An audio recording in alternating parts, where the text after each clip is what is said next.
মিরপুর ১০ থেকে কি কিনেছি আজকের ভিডিওতে তা শেয়ার করব। এই যে জুতা জোড়া দেখছেন মাত্র ৩১০ টাকা করে নিয়েছে। এই যে কাপটা ১০০ টাকা করে কিনেছি। আর এই ব্যাগটা মাত্র ১৫০ টাকা করে নিয়েছে। এটা ফিক্সড প্রাইস। জানি না জিতেছি না হেরেছি, পছন্দের জিনিস কিনতে আমার খুবই ভালো লাগে। আমি এই চামচটা খুঁজতেছিলাম, মাত্র ৫০ টাকা করে নিতে পেরেছিলাম। আর এই জুতা জোড়াও ৩১০ টাকা করে নিয়েছে। একটু দাম বেশি চেয়েছিল, কিন্তু একটু দামাদামি করে এই দামেই নিয়েছি। জানি না কমানো যেত কিনা।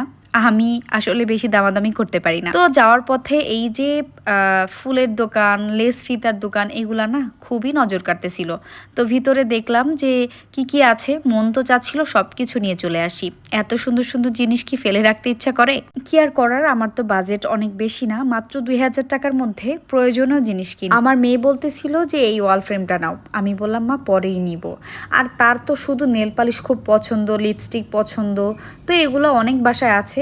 মাঝখানে তাকে একটু আইসক্রিম খাইয়ে শান্ত করেছি। এই জিনিসগুলো দেখতে না খুবই ভালো লাগতেছিল, মনে হচ্ছিল সবকিছুই নিয়ে চলে আসি। ঘুরেই যেন মন ভরতেছিল না, আর কিনেই যেন মন ভরতেছিল না।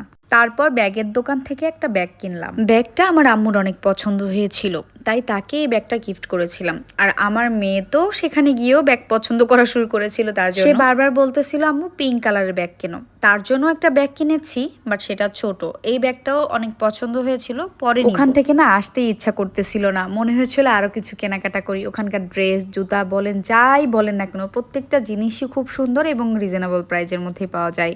তো আমরা বাসায় চলে এসেছি, এগুলো কেনাকাটা করে বাসার দিকে রওনা দিয়েছিলাম। বাসায় চলে আসলাম।